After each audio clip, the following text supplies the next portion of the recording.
Saludos a todos. Vamos a continuar con los videos como parte del módulo de legislación en los medios digitales, que es parte del diplomado virtual en marketing digital. En esta ocasión abordaremos lo relacionado a los medios electrónicos de pago, una circunstancia bastante útil en el momento que nos encontramos, derivado de la emergencia sanitaria por el COVID.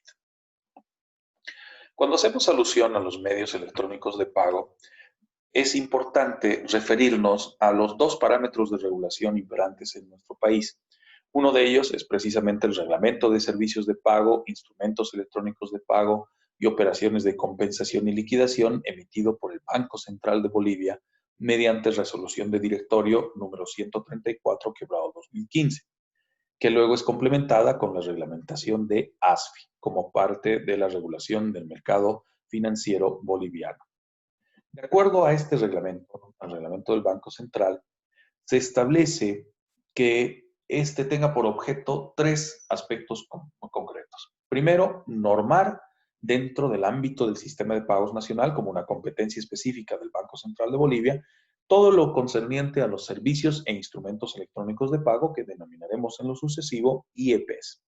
y la correspondiente operación de los servicios de compensación y liquidación cuando se empleen IEPs. De la misma forma, este reglamento establece el marco general para la creación, constitución y funcionamiento de las denominadas cámaras de compensación y cámaras de liquidación que vayan a verificar el desarrollo de operaciones con una IEP, y también establecer el marco de regulación para la creación, constitución y funcionamiento de una empresa de servicio de pago que oferte los instrumentos electrónicos. De la misma manera, el reglamento establece la norma para la vigilancia y supervisión del sistema de pagos a nivel nacional con el empleo de IEPs y la presencia de ESPs. ¿Quiénes pueden llevar a cabo estos servicios y qué servicios tenemos permitidos actualmente en el país? Cuando nos referimos a los instrumentos electrónicos de pago, los IEPs, estos pueden ser otorgados o pueden ser proporcionados por una entidad de intermediación financiera o por una empresa de servicio de pago debidamente autorizada por el regulador financiero, en este caso por ASFI. Y la regulación y autorización para el desarrollo de dichas operaciones se concentra sobre todo en la reglamentación emitida por el propio Banco Central y complementada por el regulador financiero. Se puede entonces derivar luego de la autorización en la emisión de instrumentos electrónicos de pago, teniendo distintas modalidades de los mismos, como por ejemplo billetera móvil, tarjetas prepagadas, tarjetas virtuales, las tarjetas tradicionales de débito y crédito, así como también otros dispositivos que se vayan gestando como parte de la evolución tecnológica en nuestro país. A través de la emisión de un instrumento electrónico de pago, surge también la necesidad de administrar dichos IEPs en lo concerniente a su vinculación con cuentas, en el caso de las entidades de intermediación o de las SAFIs, las sociedades administradoras de fondos de inversión, o bien de la propia empresa de servicios de pago, para luego llevar a cabo los procesamientos de las órdenes de pago emitidas a través de los diferentes IEPs. Eso denota que también debamos establecer los criterios y reglamentos referidos a la adquirencia, cuáles son las condiciones y requisitos para que una persona sea titular de un IEP y pueda usarlo en relación con su EIF o en relación con una ESP, ¿no? Las entidades de intermediación o las empresas de servicios de pago, además de otros servicios que pudieran ser aparejados a la reglamentación vigente en nuestro país, sujeta siempre a la licencia de funcionamiento de actividades de operaciones financieras, como es el caso de las EIF, o eventualmente de servicios accesorios para el mercado financiero boliviano. Cuando hablamos entonces de un instrumento electrónico de pago, un IEP, surgen a correlación dos conceptos, el de la emisión y la vigencia. Se entiende que por aplicación del reglamento del Banco Central de Bolivia, las entidades de intermediación financiera, las EIF, las sociedades administradoras de fondos de inversión, sobre todo los fondos de inversión abiertos, y las empresas de servicio de pago, como es el caso de Tigo Money o lo que ofrece en este momento Farmacia Santa María a través de sus tarjetas prepago, la posibilidad de abrir cuentas para emitir uno o varios instrumentos electrónicos, los que en todo caso no podrán ser suspendidos mientras se encuentre vigente la cuenta asociada a dicho instrumento. Un instrumento electrónico de pago, sin embargo, puede no estar asociado a una cuenta tradicional, a una caja de ahorro, a una cuenta corriente o a otra circunstancia particular, y que puede ser emitida directamente mediante un contrato suscrito entre el emisor y el titular o los soportes que puedan establecerse y que dichos adquieran algún mecanismo de validez, ¿no? Como acontece, por ejemplo, con las tarjetas prepagadas para un uso en un ámbito digital o informático, además del uso tradicional que podemos tener con dichas tarjetas prepago, con códigos QR o a través de conectividad NFC, ¿no? De Near Field Connection. Es importante, por lo tanto, establecer cuál es el contrato que vincula al emisor y al titular de un instrumento electrónico de pago, ya que ese contrato también puede ser físico como eventualmente electrónico. En los momentos en los que nos encontramos del desarrollo de la pandemia, ha potenciado bastante este último aspecto de la posibilidad de gestar contratos electrónicos como los que en este momento podemos llevar o desarrollar con ATC, ¿no? Con las administradoras de tarjetas de crédito y débito, concretamente Red Enlace o Red Bank, a través de la gestión de la solicitud de puntos de venta en línea y la verificación de instrumentos electrónicos de pago para ello. El instrumento entonces puede llegar a ser renovado o dado de baja por el titular conforme las condiciones y plazos que contractualmente se hubieran determinado. De ahí la importancia de contar con un contrato que determine cuál es el alcance de un instrumento electrónico, así como también la correlación del emisor, sea este una EIF, una SAFI o una ESP. Veamos ya algunas particularidades de algunos instrumentos electrónicos y comencemos con uno que comenzó a dar una suerte de faceta interesante en nuestro país en lo concerniente a la denominada billetera móvil, que inicialmente se vinculaba a lo que es el servicio o la cobertura del doble aguinaldo, pero que poco a poco se muestra como una opción interesante dentro de los servicios digitales que pueden ser ofertados por entidades de intermediación o entidades de servicios de pago. Lamentablemente, en el caso de las billeteras móviles en nuestro país, por determinación del Banco Central, se restringen a montos mínimos, montos límite, montos máximos, perdón, no montos mínimos.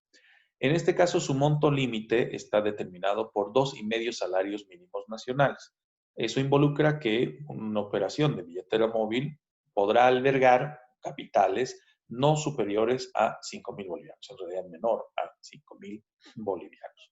Esto sobre todo para precautelar eventualmente un empleo inadecuado de estos instrumentos y sobre todo las suplantaciones o fraudes que pudieran llevarse a cabo o en otros casos la adquirencia de un instrumento electrónico de pago de manera ilegal. Es importante entonces entender que en el caso de una billetera móvil, como acontece como con cualquier otro instrumento de pago, se requiere aceptación de las operaciones con dicho instrumento. Para ello, se plasman en el contrato de emisión del instrumento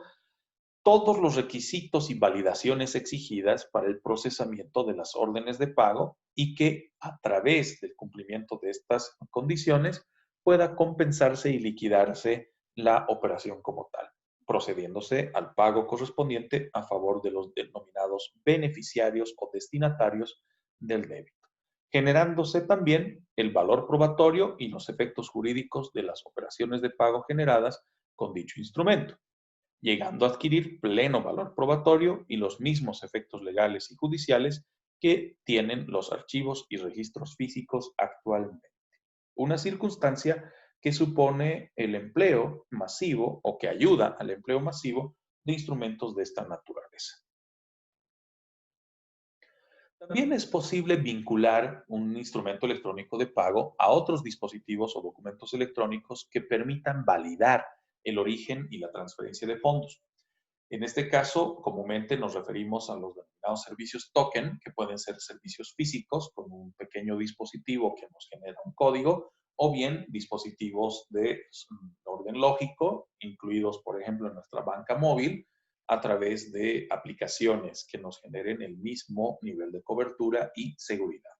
Excepcionalmente, todavía el empleo de las tarjetas de coordenadas que nos permiten vincular a un servicio de validación de las operaciones realizadas a través de medios electrónicos de pago. De la misma forma que en el caso de la billetera móvil, la aceptación de las operaciones se da cuando se han cumplido con todos los requisitos de validación exigidas en el sistema de procesamiento, lo que a su vez también repercute en el valor probatorio y los efectos jurídicos de las órdenes de pago generadas, con la misma validez que los registros y archivos de carácter físico. Ocurre de la misma manera con las denominadas tarjetas electrónicas virtuales o tarjetas electrónicas físicas, que son una evolución de las tarjetas de débito y crédito cuando éstas se habilitan para servicios de compras por Internet, o bien ya hablamos de las tarjetas físicas prepagadas con un débito contra depósito e inclusive la emisión de tarjetas virtuales, sin la necesidad del plástico, sin la necesidad de su representación física y con los mismos resultados para habilitación de pagos por Internet. De la misma forma que en los anteriores dos casos, la aceptación de las operaciones se considera efectuada cuando ha pasado todas las validaciones exigidas por un sistema de procesamiento, lo que le otorga su valor probatorio y los efectos jurídicos de dicha orden de pago. Lo que nos lleva eventualmente a la finalización de la orden, entendiendo que los fondos van a ser depositados o debitados a la cuenta del beneficiario o se va a entregar el efectivo según corresponda para cada tipo de servicio o cada tipo de instrumento electrónico de pago. Es por ello que la orden de pago tiene que ser claramente definida, algo que se logra a través de los contratos de prestación de servicios y que cumpliendo todos los requisitos de validación llegue a ser concluida. Cuando hablamos, por lo tanto, de la validez e irrevocabilidad de las órdenes de pago, la generación, procesamiento y liquidación de dichas órdenes de pago resultan ser siempre irrevocables, a la vez definitivas, válidas y exigibles. ¿Qué denota aquello? Que una vez generada una orden de pago a través de un instrumento electrónico de pago, no hay posibilidad de dejarla sin efecto, lo que nos abre una disyuntiva y a veces un problema, ya que no existe ninguna norma o práctica que haya sido validada para impugnar una orden de pago, anular o revertir una orden de pago. Esto como mecanismo de seguridad de dichas operaciones. Pero ¿qué sucede cuando ha existido, por ejemplo, un desacuerdo, un error en la gestión de un instrumento electrónico de pago o deriva también de una circunstancia de participación de terceros que manifiesta o genera algún tipo de perjuicio, daño o agravio con respecto a un orden de pago que no debió haberse procesado? Vamos con un ejemplo al respecto. Si yo tengo que hacer un pago de 400 bolivianos y por equivocación, en vez de consignar 400 bolivianos, me equivoco y consigno 700 bolivianos en la operación, va a haber un excedente de 300 bolivianos. ¿Esto qué denota? Que yo no puedo, por ejemplo, dejar sin efecto la orden de pago, pero tampoco puedo quedarme cruzado de brazos entendiendo de que al haber existido un error, pues ya pierdo esos 300 bolivianos que se hubieran efectivizado. Eso habilita la posibilidad de que yo pueda hacer algunas gestiones vinculadas a la validez de la orden de pago, entendiendo que cuando ocurre una circunstancia de este tipo, generalmente se requiere una nueva orden de pago para dejar sin efecto la anterior. Esto denota que yo tendré que comunicarme con el beneficiario o destinatario para que también pueda proceder, ya sea de forma física o a través de un mismo instrumento electrónico de pago, con la devolución del capital que hubiera sido entregado en exceso o en demasía, una circunstancia que puede llegar a ocurrir y que deriva de un error o desacuerdo. Ya cuando se trata de una circunstancia en la que participen terceros y que generen perjuicio, daño o agravio, derivará en la necesidad de recurrir a un proceso penal, a una denuncia de orden penal o mínimamente una denuncia administrativa ante nuestra reguladora financiera, ASFI, y a través de ella a la empresa de servicio de pago o la entidad de intermediación financiera. Es por ello que se establecen requerimientos mínimos de seguridad para la operación de instrumentos electrónicos de pago.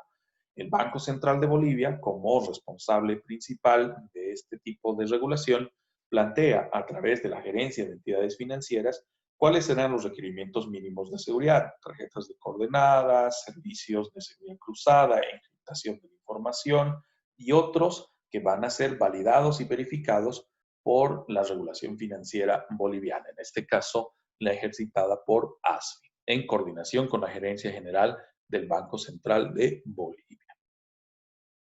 Ya cuando hablamos de los canales de pago, para cerrar esta pequeña presentación,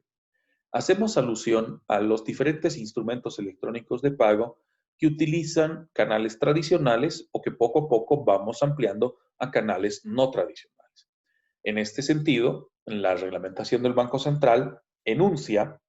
pero no de manera limitativa, que los instrumentos electrónicos de pago pueden efectivizarse a través de operaciones con tarjetas de débito y crédito, concretamente por intermedio de los cajeros ATM, los terminales de punto de venta, los denominados puntos de venta o los POS, así como también servicios por Internet y redes de telefonía móvil, como nuestra banca móvil por bancos del BNB, el Mercantil, el Visa, Banco Unión y otros, que cada vez van profundizando la gama de operaciones que pueden ser efectivizadas a través de un instrumento electrónico de pago. Esta reglamentación, que data del 2015, abre por lo tanto las puertas a que podamos ir reconociendo otros instrumentos de pago, pero circunscrito a la validación y autorización por parte de ASFI. Lo que resulta llamativo es cómo desde el 2015 e incluso previo al 2015 con los reglamentos anteriores, ¿por qué es que en nuestro país no se termina de aceptar el desarrollo de operaciones a través de las cuentas PayPal y otros servicios similares, como el Google Pay, del mismo Google, o los servicios de pago que actualmente se tienen habilitados como parte del soporte de plataformas como Facebook, que ahora se han ampliado inclusive a sistemas de pago efectivizados vía WhatsApp de una manera muy, pero muy parecida al servicio simple que tenemos actualmente habilitado como parte de las ofertas de Asoban para todos los titulares de cuentas que empleen servicios electrónicos de pago a través de su banca móvil. La intención es de que con el paso de los años y con una regulación cada vez más propicia, podamos aumentar los diferentes canales de pago para poder estar a la par de lo que acontece en otras latitudes. Muchas gracias por su atención.